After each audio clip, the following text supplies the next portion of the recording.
कि जिस विचार को भी वस्तु में रूपांतरित करना हो उसे जितनी बार हो सके दोहराओ।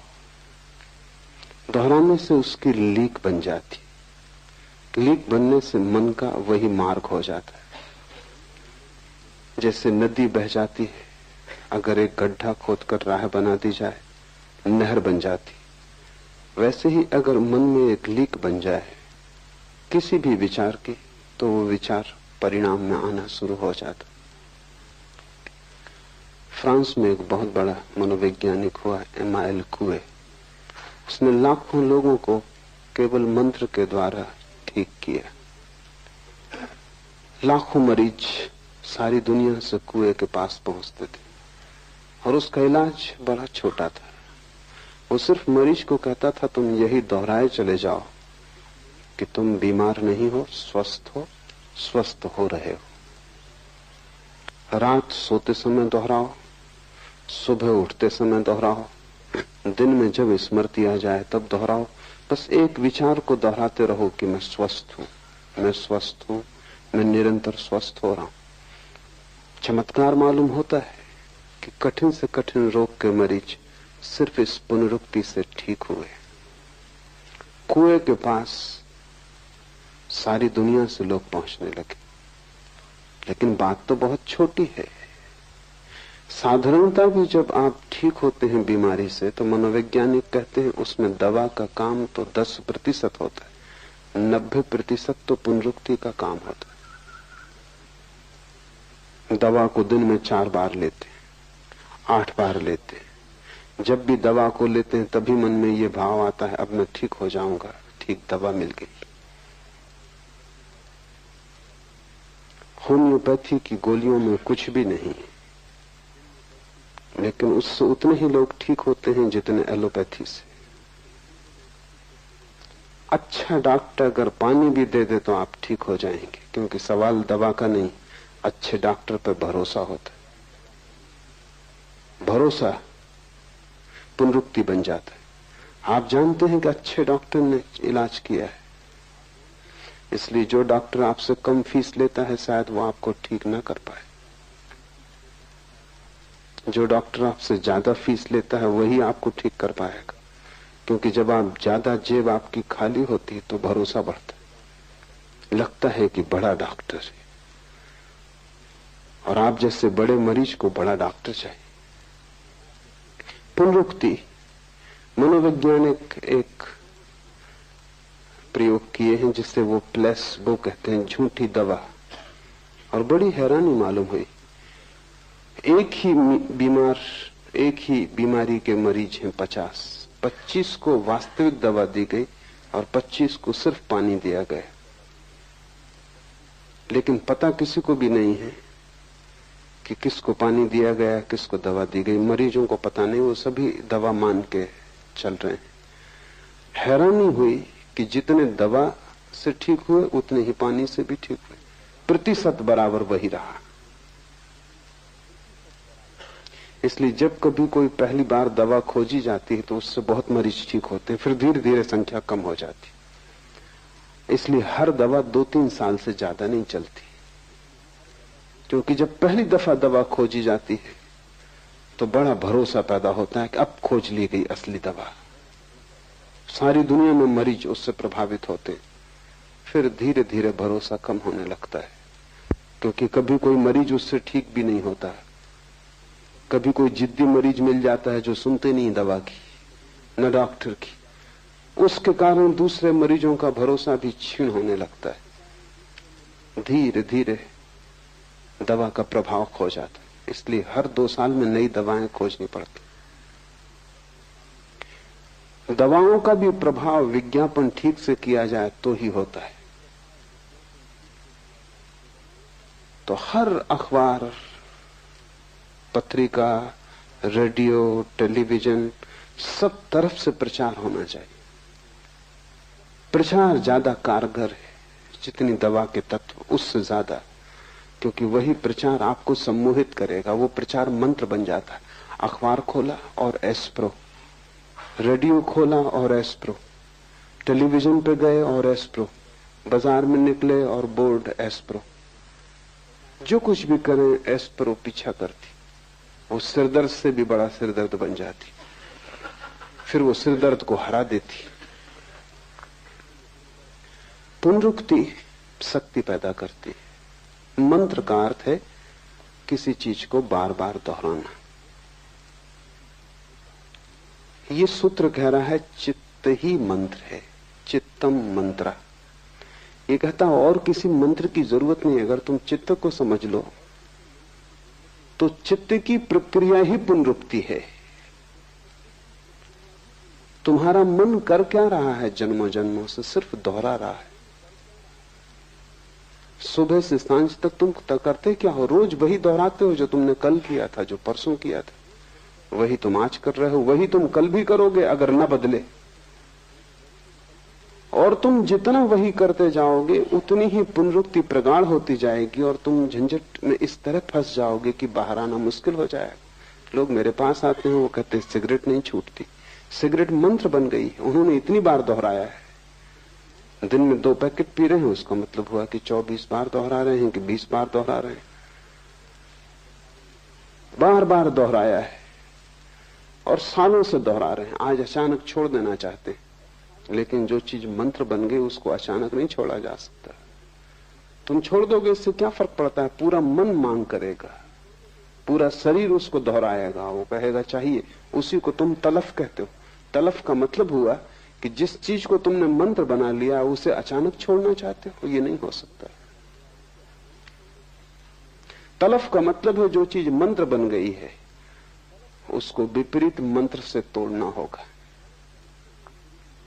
तो रूस में पावलव ने इस पे बहुत काम किया, और पावलव अकेला आदमी है जिसने तलफ वाले मरीजों को ठीक करने में सफलता पाई। अगर आप सिगरेट पीने के रोगी हो गए, छोड़ना चाहते हैं और नहीं छूटती, तो पावलव मंत्र का प्रयोग करता था। उसके मंत्र जरा तेज थे। आपको सिगरेट देगा और जैसे आप सिगरेट हाथ में लेंगे आपको बिजली का शॉक लगेगा, झंझना जाएगी पूरी तबीयत, सिगरेट हाथ से छूट जाएगी। ऐसा 7 दिन आपको पावलव भर्ती रखेगा अपने अस्पताल में, और जब भी आप सिगरेट पिएंगे तभी बिजली का शॉक लगेगा। 7 दिन में मंत्र सिगरेट से ज्यादा गहरा हो जाएगा। सिगरेट का नाम ही सुन के आपको कपकपी आने लगे। पीने का रस तो दूर, एक वैराग्य का उदय हो जाएगा। पावलव ने हजारों मरीज विपरीत मंत्र से ठीक किए। और पावलव कहता है कि जो लोग भी आदतों से ग्रस्त हो गए हैं, जब तक उनको विपरीत आदतें न दी जाएं जो पहली आदत से ज्यादा मजबूत हो, तब तक कोई छुटकारा नहीं। तुम्हारा जीवन जैसा भी है तुम्हारे मन का ही परिणाम है, और तुम दोहराए चले जाते हो। तुम क्रोध से बाहर भी होना चाहते हो, लेकिन तुम रोज क्रोध को दोहराए चले जाते हो। जितना दोहराते हो उतना मजबूत हो रहा है। कितनी बार तुम कस्में खाते हो कि अब नहीं करूंगा, और कस्में टूट जाती हैं, और क्रोध फिर करते हो, उपद्रव और भी बढ़ गया। इससे तो बेहतर था कसम तुमने न खाई होती, क्योंकि अब ये दोहरा मंत्र हो गया। अब तुम जानते हो कि क्रोध कसम से ज्यादा बड़ा है और ज्यादा ताकतवर है। कसमों का कोई मूल्य नहीं है। तुम कितना ही व्रत लो, तुम्हारे व्रत 2 कौड़ी के हैं, क्रोध ज्यादा सबल है। ये भी सम्मोहन बैठ गया। अब तुम जब कसम भी लोगे, व्रत भी लोगे, तब भी तुम जानते हो भीतर कि ये सधने वाली नहीं है। तुम भीतर दोहरा रहे हो उस समय भी कि ये होगा नहीं, मैं ले तो रहा हूं लेकिन ये होगा नहीं। भूल के भी व्रत मत लेना अगर उसे पूरा न कर सको। उससे तो बेहतर है कि तुम अपनी एक ही आदत से भरे रहना। व्रत लेके और तोड़ना बहुत महंगा धंधा है, क्योंकि तोड़ने की भी आदत बन रही है। फिर तुम जीवन में कभी भी व्रत न ले पाओगे। तथाकथित धार्मिक गुरुओं ने तुम्हें बहुत अधार्मिक बनाया है, क्योंकि वो सस्ते में व्रत दे देते। तुम मंदिर गए, तुम साधु के पास गए, मुनि के पास गए, और वो कहता है कोई व्रत लो। उसके प्रभाव में, मंदिर की शांति में, और फिर अहंकार में कि जब साधु कह रहा है तो ये कहना कि मैं कोई भी व्रत न ले सकूंगा बड़ी दीनता मालूम पड़ती। तो तुम कहते हो आज से सिगरेट छोड़ देंगे। मेरे एक मित्र, उनका दिमाग जरा खराब है लेकिन आपसे बेहतर। वो एक मुनि के पास गए, जैन है, और मुनि ने कहा कि कोई व्रत लो। उन्होंने कहा अच्छी बात है, ले लिया। मुनि ने कहा क्या लिया? उन्होंने कहा आज से बीड़ी पिया करेंगे। दिमाग उनका खराब है लेकिन व्रत का उन्होंने पालन किया है। वो तब तक बीड़ी पीते नहीं थे। और मैं आपको कहता हूं कि वो ज्यादा फायदे में रहे बजाय उस आदमी के जिसने नियम लिया कि मैं बीड़ी नहीं पीऊंगा और फिर बीड़ी पीनी शुरू कर दी। उसका व्रत भी टूट गया, उसकी आत्मग्लानि बढ़ गई। कम से कम वो सफल तो हुए। दिमाग उनका खराब हो, आपसे बेहतर। कम से कम इतना तो है कि व्रत पूरा किया है। इससे जब भी व्रत टूटता है तो आत्मग्लानि पैदा होती, अपराध पैदा होता। और जितनी आत्मग्लानि पैदा होती, अपराध पैदा होता, उतना तुम दीन होते जाते हो। और आत्मा तो उसको मिलेगी जो सम्राट है, जो दीन नहीं।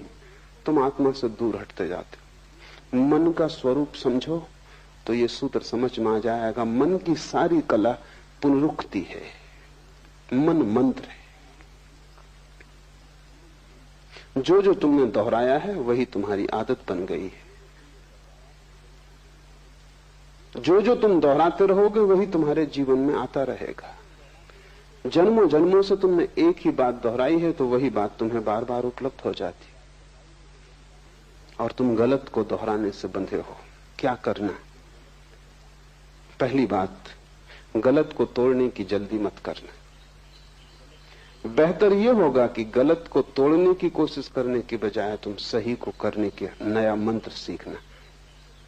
तुम सिगरेट पीते हो, कोई हर्जा नहीं। तुम ध्यान सीखना। सिगरेट ध्यान में जरा भी बाधा नहीं। तुम ध्यान सीखना। तुम ध्यान के मंत्र को सघन करना। जिस दिन ध्यान के मंत्र में तुम सफल हो जाओगे उस दिन तुम्हें आत्मगौरव उपलब्ध होगा। उस आत्मगौरव और ध्यान की सफलता में सिगरेट को छोड़ना आसान हो जाएगा, क्योंकि तुमने एक विधायक मंत्र पूरा कर लिया।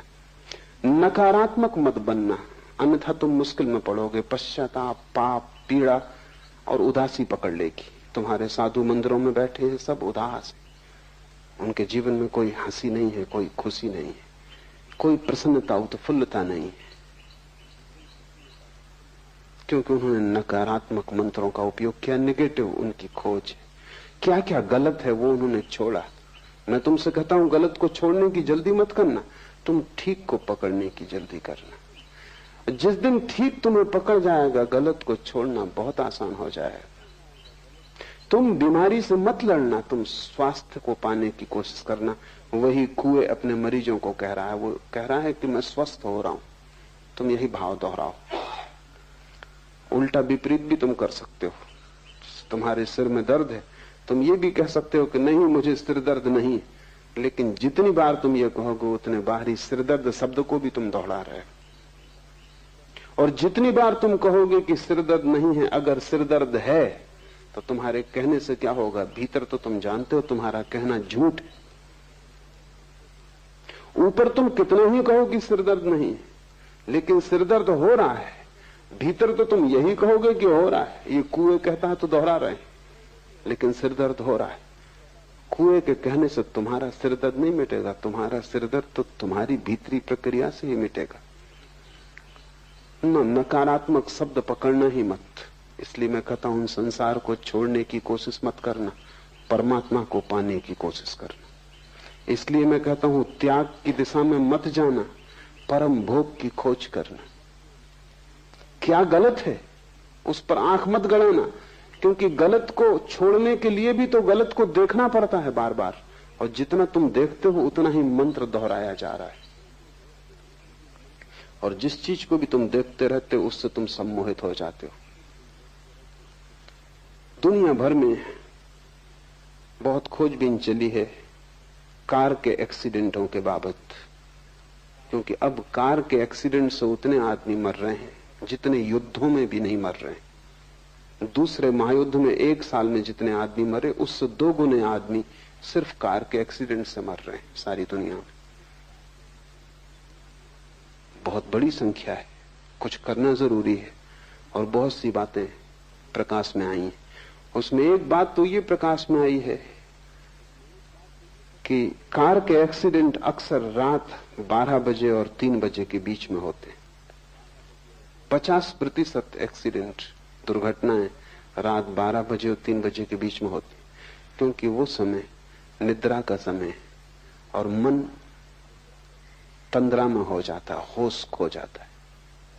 उस होश सम्मोहन बिल्कुल आसान है और ड्राइवर सम्मोहित हो जाता है, क्योंकि कार की पुनरुक्त होती आवाज, वही आवाज बार बार दोहर रही। रास्ते पर आंख गड़ी है, वही रास्ता सैकड़ों मील तक दिखाई पड़ रहा है। और मनोवैज्ञानिक कहते हैं कि रास्तों पर बीच में जो सफेद लकीर डाली जाती, उसके कारण हजारों लोग मर रहे हैं, क्योंकि उस लकीर को देखते देखते देखते देखते ड्राइवर उसको देखता रहता, सम्मोहित हो जाता है। फिर वो होश में नहीं है, वो नशे में है। 12 और 3 के बीच वैसे ही नींद का वक्त कार की एक ही सी गूंजती आवाज ऊब पैदा करती है, निद्रा लाती, मंत्र बन जाती। फिर एक ही रास्ता, और रात में बेरौनक, क्योंकि न आसपास के वृक्ष दिखाई पड़ते हैं, न पहाड़ दिखाई पड़ते हैं, सिर्फ रास्ता दिखाई पड़ता है। और फिर बीच में पड़ी सीधी लकीर। छोटा सा प्रयोग करके देखना, एक मुर्गी को टेबल पर रखना, एक सीधी लकीर खींच देना, मुर्गी की गर्दन झुका के लकीर पे लगा देना ताकि लकीर उसको दिखाई पड़ने लगे। फिर तुम छोड़ देना, मुर्गी वहीं रुकी रहेगी, फिर वो हटेगी नहीं, वो सम्मोहित हो गई, वो घंटों वैसी ही बैठी रहेगी, वो लकीर से पकड़ गई, लकीर ने उसे पकड़ लिया। मनोवैज्ञानिक कहते हैं कि ड्राइवर को लकीर पकड़ लेती बीच में, इसलिए वो कहते हैं कि रास्ते सीधे मत बनाओ,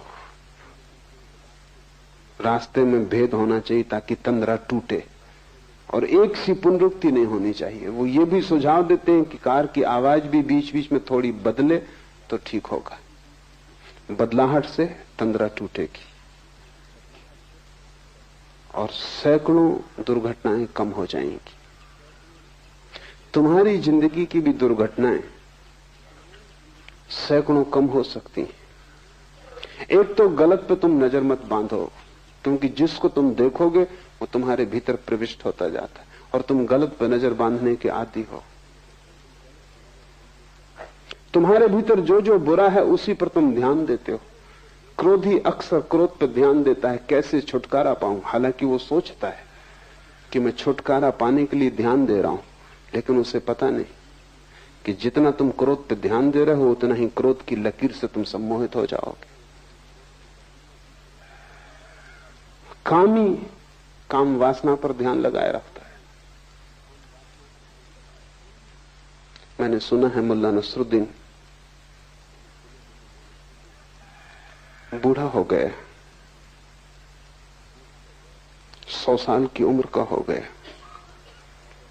पत्रकार उसके घर आए उसकी भेंट लेने, क्योंकि वो अकेला आदमी था जो उस इलाके में 100 साल का हो गया था।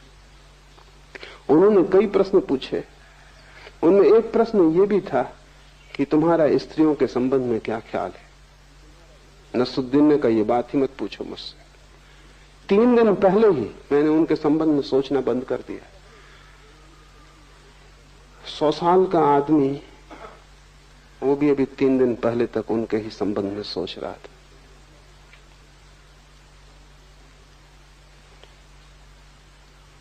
स्त्री पकड़े रहेगी क्योंकि तुम उससे छूटना चाहते हो, वो तुम्हारा नकारात्मक मंत्र बन गया। तुम जिससे छूटना चाहते हो उससे तुम छूट ना पाओगे। गलत को देखने अगर तुम लग गए तो तुम गलत पर ध्यान कर रहे हो। महावीर ने ध्यान के 4 रूप कहे, 2 गलत 2 सही।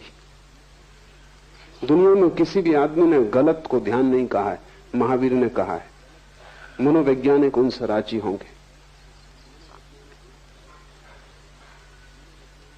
उन्होंने कहा गलत ध्यान भी ध्यान तो है ही, जिससे क्रोध ही ध्यान मग्न हो जाता है, क्योंकि क्रोध में सारी दुनिया मिट जाती। क्रोध में चित्त एकाग्र हो जाता है,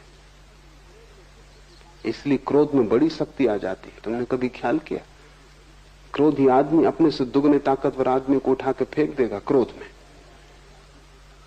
होश में होता, क्रोध में होता तो 25 दफा सोचता कि इस आदमी से झंझट लेनी कि नहीं, दुगना ताकतवर है।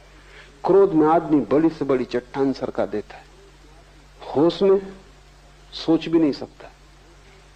क्रोध में आदमी कुछ भी कर लेता, क्रोध में सारी शक्ति जग जाती। क्या होता है, बढ़ती हुई शक्ति जो सब तरफ जा रही थी एकाग्र हो जाती। जैसे किरणें सूरज की इकट्ठी हो जाएं तो आग पैदा हो जाती, ऐसा क्रोध में चित्त इकट्ठा हो जाता है, आग पैदा हो जाती। महावीर ने उसको भी ध्यान कहा है। महावीर ने कहा आर्त और रौद्र दो गलत ध्यान है। दुख में भी आदमी ध्यान मग्न हो जाता है। कोई मर गया तब तुम रोते हो, चीखते हो, चिल्लाते हो, बस एक पर ही ध्यान अटक जाता है। गलत ध्यान से बचना, और तुम सभी गलत ध्यान में लगे हो। तुम्हारे जीवन की तकलीफ ही यही है, मूल पीड़ा और बीमारी यहां है कि तुमने अपनी आंखें गलत पर जमा ली हैं। क्या क्या गलत है उसे छोड़ना, और तुम सोच रहे हो कि छोड़ने के लिए ही तुम ये कर रहे हो। इस ध्यान के कारण ही तुम नहीं छोड़ पा रहे हो। मैं तुमसे कहता हूं संसार की फिक्र ही छोड़ दो, तुम परमात्मा पर ध्यान लगाओ। तुम क्रोधी हो, सारी दुनिया क्रोधी है, क्रोध पर आंखें मत गड़ाओ, करुणा पर आंखें गड़ाओ। तुम जो सही है उसको ध्यान में लाओ, और जैसे जैसे सही में शक्ति बढ़ेगी गलत से शक्ति विसर्जित हो जाएगी, क्योंकि शक्ति तो एक ही है, तुम सब तरफ नहीं लगा सकते। अगर तुमने शांत होने की चेष्टा पर ध्यान लगा दिया तो जब तुम अशांत होना चाहोगे तब तुम पाओगे कि शक्ति तुम्हारे पास है नहीं, वो शांति की तरफ बह गई। और जिसने शांति का स्वाद ले लिया वो अशांत होना क्यों चाहेगा। अशांत तो वही होता है जिसने शांति का स्वाद नहीं लिया। जिसने परमात्मा का रस नहीं लिया वही संसार में अलिप्त डूबता है, लिप्त होता है। इसे बहुत ठीक से ख्याल में ले लो। नकार से बचना, नहीं से बचना,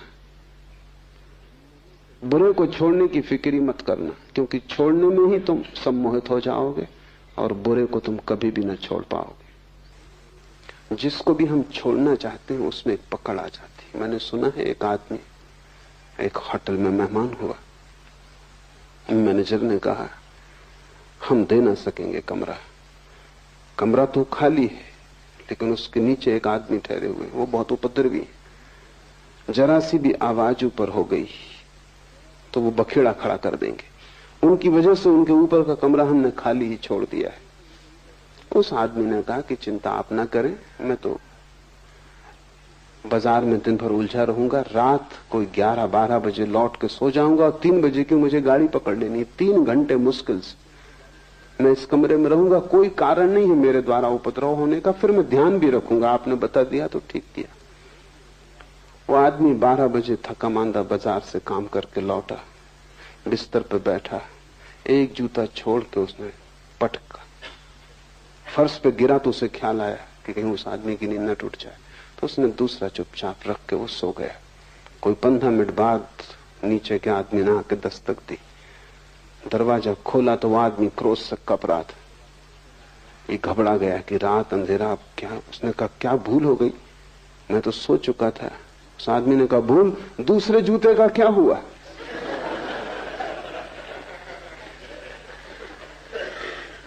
पहला गिरा, मैंने कहा आ गए, फिर दूसरे का क्या हुआ, मैं सो ही नहीं पा रहा हूं, वो दूसरा जूता तो सिर पर लटका हुआ है,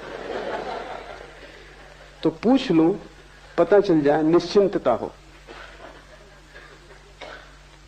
सबने दूसरा जूता लटका लिया, वो नकार का है, वो तुम ये छोड़ना है, ये छोड़ना है, ये बुरा है, और इतनी बुराइयां हैं कि जीवन छोटा मालूम पड़ता है, तुम छोड़ ना पाओगे।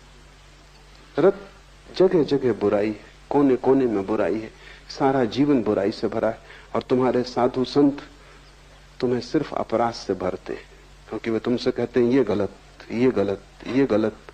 उनसे सही की तो तुम खबर ही ना पाओगे। क्योंकि वे कहते हैं जब तक गलत न छूटेगा तब तक सही तुम्हें मिलेगा भी कैसे। और उनकी बात तर्कयुक्त मालूम पड़ती। वो ये कह रहे हैं कि जब तक अंधेरा न जाएगा तब तक प्रकाश जलेगा कैसे। और मैं तुमसे कहता हूं कि अगर तुमने उनकी बात सुन ली तो कितनी ही तर्कयुक्त मालूम होती, तुम भटक जाओगे जन्मों जन्मों तक। उन्हीं की बात से तुम भटके हुए हो। तुम्हें शैतानों ने नहीं भटकाया है, तुम्हारे तथाकथित संतों ने भटकाया है। क्योंकि बात तर्कयुक्त लगती, जब तक गलत ना छूटेगा ठीक कैसे मिलेगा। लेकिन कभी तुमने कोशिश की है अंधेरे को हटाने की? पहले अंधेरा हट जाए फिर दिया जलाओगे तो फिर तुम कभी ना जला पाओगे। मैं तुमसे कहता हूं तुम दिया जलाना, अंधेरे की तुम बात ही मत करो, क्योंकि दिया जलते ही अंधेरा हट जाता है। तुम प्रकाश लाओ, अंधेरे पर ध्यान मत करो। दुनिया में कोई अंधेरे को कभी नहीं हटा पाया। बुराई कभी नहीं हटाई जा सकती, भलाई लाई जा सकती। संसार कभी नहीं छोड़ा जा सकता, आत्मा पाई जा सकती। और आत्मा के पाते ही संसार छूट जाता है। हम उसे पकड़े ही इसलिए हैं कि उससे बेहतर हमें दिखाई नहीं पड़ता। और जब तक बेहतर न दिखाई पड़ जाए तुम उसे छोड़ोगे भी कैसे। तुम छोड़ना भी चाहोगे तो भी तुम छोड़ ना पाओगे। तुम लड़ोगे, परेशान होगे, तुम अपने को थका लोगे, मिटा लोगे, लेकिन कहीं पहुंचोगे नहीं। तुम्हारी जिंदगी एक व्यर्थ की दौड़ धूप हो जाएगी। फिर तुम उतर आओगे शरीर में, फिर वही चक्र शुरू हो जाएगा। इससे जो बच गया बुराई पर ध्यान देने से, वो भलाई को उपलब्ध हो जाता है। चित्त मंत्र है, चाहे बुराई के लिए उपयोग कर लो चाहे भलाई के लिए। पुनरुक्ति शक्ति बन जाती। तुमसे क्रोध होता है, स्वीकार कर लो। कितनी बार क्रोध होता है, तुम क्रोध का पश्चाताप भी मत करो, तुम क्रोध से लड़ो भी मत। जितनी बार क्रोध हो उतनी बार करुणा के कृत्य भी करो। जितनी बार लोगों को तुमसे हानि पहुंचती हो उतनी बार लोगों को तुम लाभ भी पहुंचाओ। तुम जरा लोगों को लाभ पहुंचाने का रस भी लो।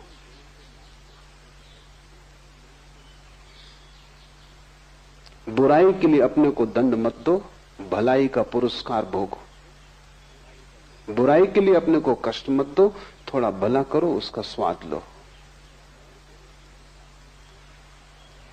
अगर तुमसे किसी के प्रति गाली निकल गई है तो जाके किसी की प्रशंसा करो, किसी के गुण को भी गाओ। गाली का रस तुमने काफी लिया है, अब किसी के गुण ग्राहकता का रस भी लो। कांटों से मत उलझो, वो हैं, ध्यान फूलों पर दो। एक दफा कांटों से तुम उलझ गए तो फूलों तक तुम पहुंच ही ना पाओगे, कांटे बहुत हैं। और जब तक तुम पहुंचोगे तुम इतने लहूलुहान हो जाओगे कि फूल भी तुम्हें सुख न दे सकेंगे। और फूलों का भी जो स्पर्श है वो तुम्हें पुलकित ना करेगा, तुम घावों से भर गए होगे। फूल भी कष्ट देंगे, क्योंकि घाव अगर पहले से ही लगा हो तो फूल भी पीड़ा देगा। कांटों पर ध्यान मत दो। कि जिस विचार को भी वस्तु में रूपांतरित करना हो उसे जितनी बार हो सके दोहराओ। दोहराने से उसकी लीक बन जाती, लीक बनने से मन का वही मार्ग हो जाता है। जैसे नदी बह जाती है, अगर एक गड्ढा खोदकर राह बना दी जाए, नहर बन जाती।